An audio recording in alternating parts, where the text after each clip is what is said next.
Coucou les amis, ici Ponary, votre coach en stratégie bienveillante. J'espère que vous allez bien. Aujourd'hui, je vous retrouve pour une petite vidéo suite à une question qu'on m'a posée par rapport aux blessures que l'être humain, souvent, on s'inflige de manière consciente ou inconsciente, souvent. Et je voulais aborder la blessure d'abandon et de rejet parce que ce sont les deux blessures communes qui ont une conséquence, c'est une peur de perdre l'autre, tout simplement. Donc on va créer un certain comportement, qu'il soit conscient ou pas, une attitude qui va nous trahir quelque part, et trahir notre souffrance intérieure, parce que souvent les blessures, on les porte comme un lourd fardeau, et on les garde en soi. On les garde en soi comme si c'était la trace du passé indélébile suite à un événement qu'on a vécu, ou une situation, ou une personne qui nous a marqué. Et en fait, elle reste en nous sans pouvoir effectivement savoir comment s'en sortir, comment guérir. Le but, c'est de la reconnaître déjà, en nous-mêmes. Donc, c'est-à-dire qu'on a un premier travail pour guérir ces blessures, c'est de se regarder dans le miroir et de regarder en face ce que l'on ressent. Donc, ne pas fermer l'aspect émotionnel et tout ce qu'on ressent par rapport à cette blessure, tout ce qu'elle nous fait remonter à la surface.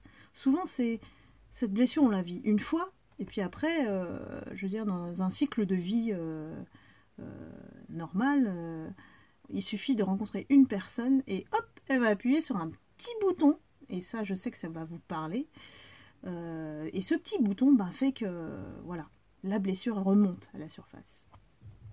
Et la blessure d'abandon et de rejet, ce n'est pas un véritable trouble, ce n'est pas un trouble psychique, mais c'est une blessure qui va conduire à une dépendance affective et émotionnelle.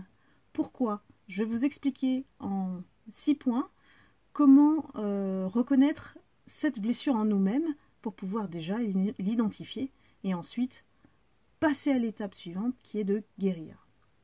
Donc là, l'aspect numéro 1 de la peur de l'abandon et du rejet, c'est l'anxiété que l'on ressent qui est liée à la séparation. Donc c'est très caractéristique des gens qui n'aiment pas être tout seuls, qui n'aiment pas la solitude, ou ne supportent pas le vide, ou ont besoin d'être validés. Donc quand on recherche une validation, c'est justement parce que on a une faible estime de soi, et ça c'est le deuxième point. La faible estime de soi, ça peut amener très très loin, dans le sens où on va faire les choses pour faire plaisir aux autres, et jamais à soi-même, évidemment. Pourquoi ? Parce qu'on a envie de plaire aux gens. On a envie de plaire à tout le monde. On a envie de trouver les solutions pour tout le monde. Mais, comme on dit la phrase « le monde des bisounours n'existe pas », quand on est vrai, authentique, on sait très bien que tôt ou tard on va blesser quelqu'un, surtout si on est face à un choix par rapport à deux personnes, par exemple.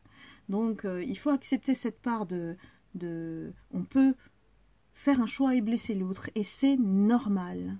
Donc, il faut justement comprendre que on est mal nourri. On est nourri par cette espèce de vide, cette espèce de solitude. On a envie d'être en contact avec les autres, d'être populaire, d'être vu, d'avoir l'attention, de capter l'attention des autres en rendant tel ou tel service, ou effectivement on va pas du tout s'écouter finalement.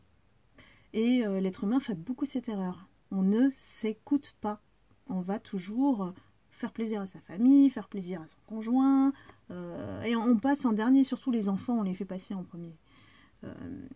Il faut toujours garder ce petit espace pour nous-mêmes, pour nous alimenter, nous enrichir, tout simplement d'un amour, voilà, d'un amour de soi. L'amour inconditionnel. Sachant que l'amour inconditionnel, il n'existe que envers soi-même. Parce que quand on est dans une relation de couple, on est toujours à justement émettre des conditions. Tu ne peux pas faire ceci, tu dois être fidèle. Enfin voilà, c'est des conditions qu'on pose de toute façon parce qu'on a des personnalités et puis qu'on a des valeurs. Donc, soyons nous-mêmes. C'est vraiment le troisième point sur lequel je vous amène, c'est on a aussi, quand on a cette peur de l'abandon et du rejet, on a une difficulté à être soi-même. Parce que ce sont les autres qui régissent notre monde et notre environnement et qu'on a du mal à s'imposer, à s'affirmer, à être authentique, à être vrai. Parce que quand on est vrai, on est canalisé par notre vérité. On l'a accepté, notre vérité. Et notre vérité, c'est quoi? C'est la balance entre nos forces et nos faiblesses. L'être humain, si on se montre tout le temps fort sans accepter nos faiblesses, on ne va pas justement être véritablement soi-même. On va toujours négliger cette partie et on va mettre un voile, on va se mettre comme des œillères pour rester la personne pour plaire à tout le monde. Voilà. Donc, ce qu'on appelle des masques, tout simplement. Et ça, après, c'est une illusion que soit on joue aux autres, mais la première personne qu'on va tromper, c'est soi-même, évidemment. Ensuite, ben, effectivement, je vous amène au quatrième point, qui est de... Tout ça, ça va créer des schémas relationnels dysfonctionnels. C'est-à-dire que vos relations, elles ne vont pas durer dans le temps. La plupart du temps, si on se cache derrière un masque, forcément, on va soit jouer ce rôle, on se met dans la peau d'un comédien, et puis on fait croire à tout le monde que nous sommes riches, que voilà, la vie est belle, que tout va bien. Moi, j'ai beaucoup entendu les gens dire tout va bien, sans rien après, sans détail. Tiens, quand on me dit oui, oui, tout va bien, mais en fait, c'est comme la question ça va. Et en fait, ça va, c'est juste en surface. C'est-à-dire que si on tient vraiment à quelqu'un, on va s'intéresser à elle en profondeur. On ne va pas rester en surface. Donc voilà. Les amis aussi sont là pour vous aider, pour vous dire la vérité, pour vous sortir la tête de l'eau, peut-être lorsqu'on a le nez dans le guidon. Et heureusement qu'on a des amis qui sont transparents. Voilà, il y a une certaine transparence à avoir envers soi-même.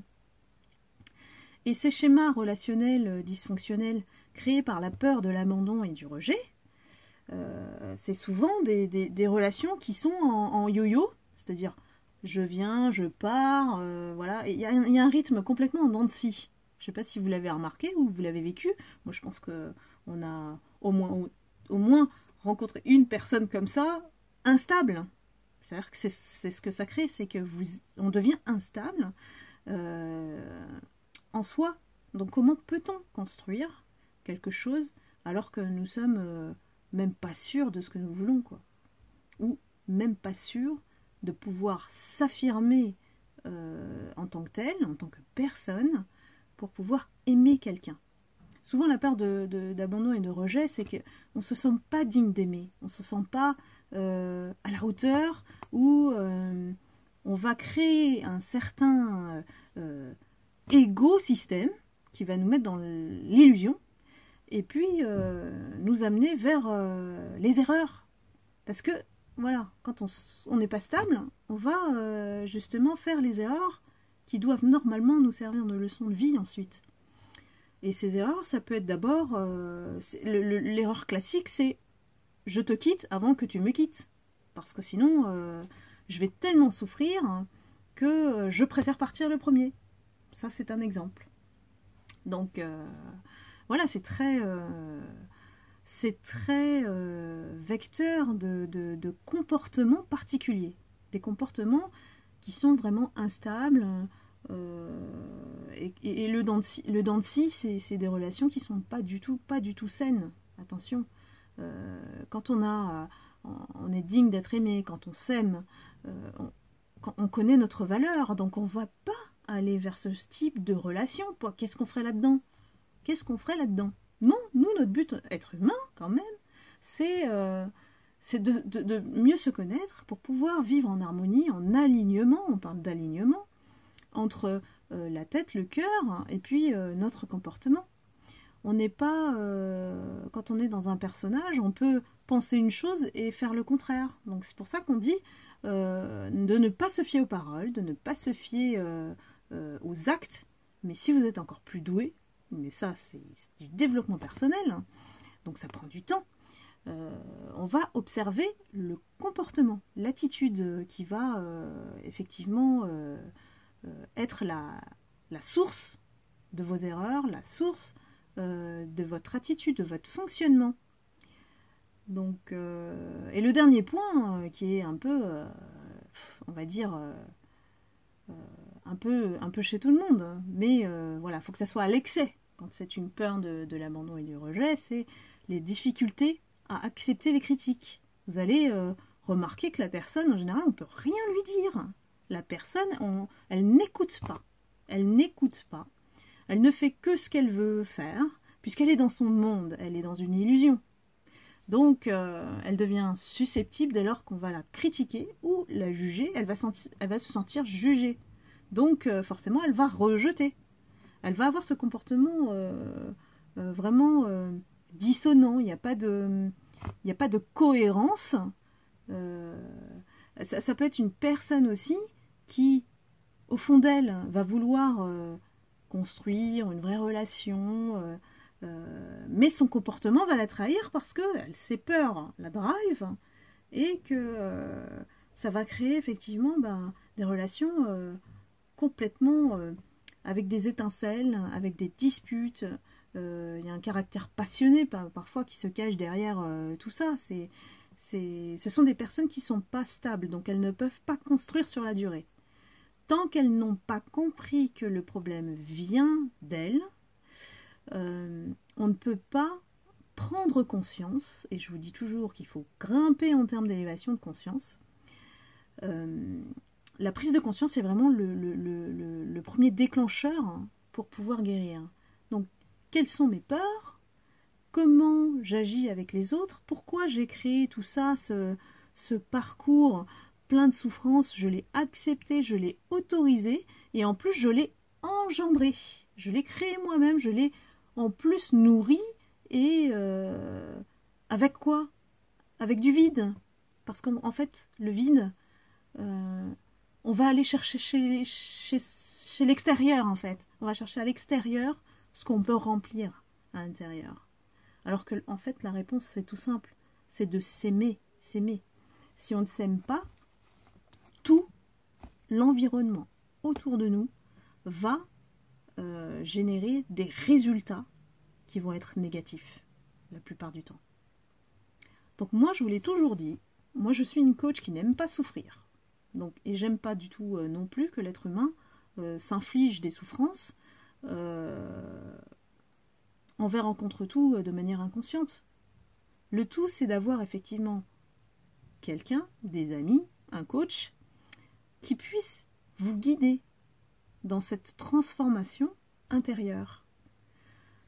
Voilà. Donc, c'est pour résumer, ce qu'il faut retenir, c'est l'anxiété qui est vraiment liée à la séparation. Ça peut être un traumatisme même. La difficulté à être soi-même. Il y a aussi le fait de s'attacher rapidement aux gens. C'est-à-dire qu'on ne prend jamais le temps de vivre au présent avec la personne, de ne pas se projeter, de prendre des initiatives pour mieux la connaître.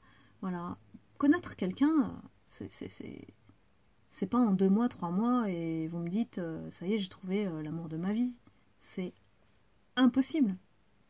À moins que vous soyez effectivement dans une même phase au bon moment et au même niveau de conscience. Là, ça peut devenir 2 âmes sœurs. Mais dans le cas de la personne qui se sent rejetée, abandonnée, elle est plutôt créatrice de son, j'aime pas dire malheur, hein, mais de la situation dans laquelle elle vit depuis la blessure d'abandon et de rejet qu'elle a vécue. Et je vous donne un exemple, un homme qui se sépare et divorce, et il a vécu un certain nombre d'années avec la même personne, va être beaucoup plus traumatisé qu'une femme. Pourquoi? Parce que ça devient une blessure ancrée en lui. Il peut, à cause d'une seule femme, fermer complètement son cœur. Et toutes les femmes qu'il va rencontrer ensuite, ben, il va soit se venger, soit ne se mettre dans sa tête que bon, bah, il n'est pas fait pour ça, donc il va que vivre des aventures passagères, sans jamais... il restera toujours à la surface, et sans jamais connaître quelque chose d'authentique, en fait. Et l'amour, le vrai, c'est quoi? Bah, faut aller en profondeur, hein. Faut prendre le temps d'aller à la surface et de creuser l'iceberg pour mieux connaître l'autre.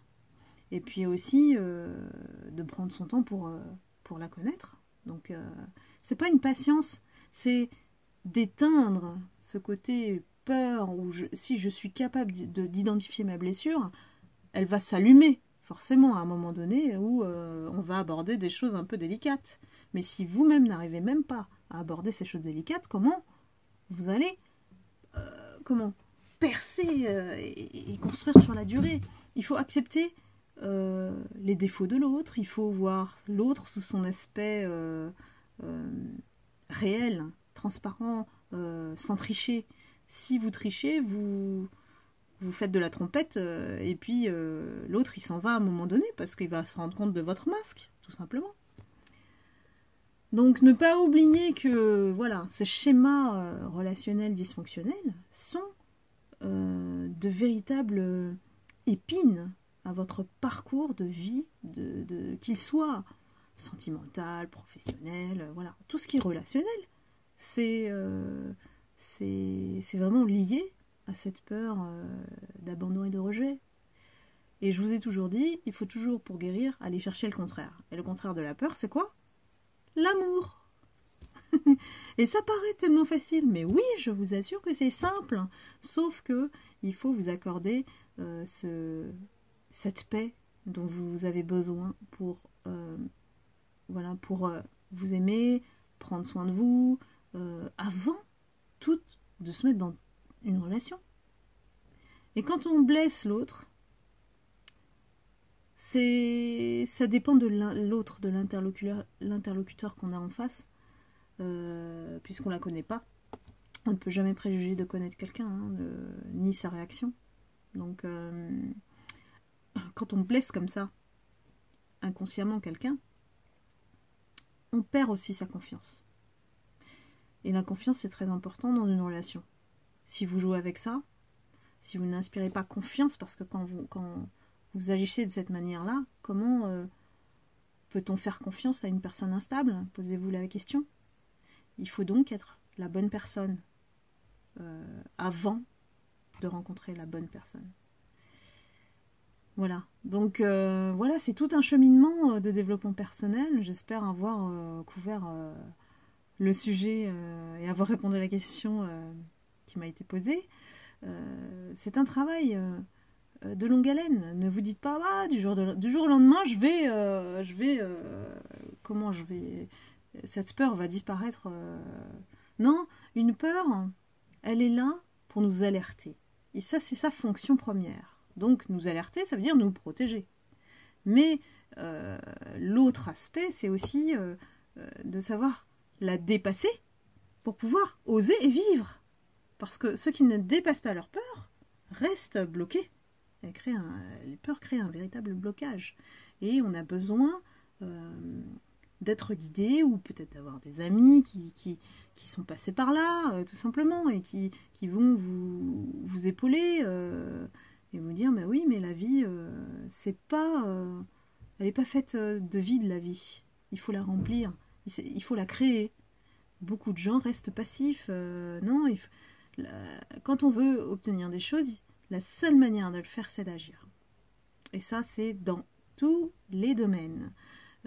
La peur, elle va vous bloquer, elle va vous scléroser, vous allez rester paralysé, alors que vous allez passer à côté de plein de choses, plein d'opportunités, plein de rencontres, plein de belles émotions, et c'est tout ce que je vous souhaite. Voilà, donc je vais terminer là aujourd'hui, et puis je vous fais des gros bisous, prenez soin de vous, et je vous dis à la prochaine vidéo.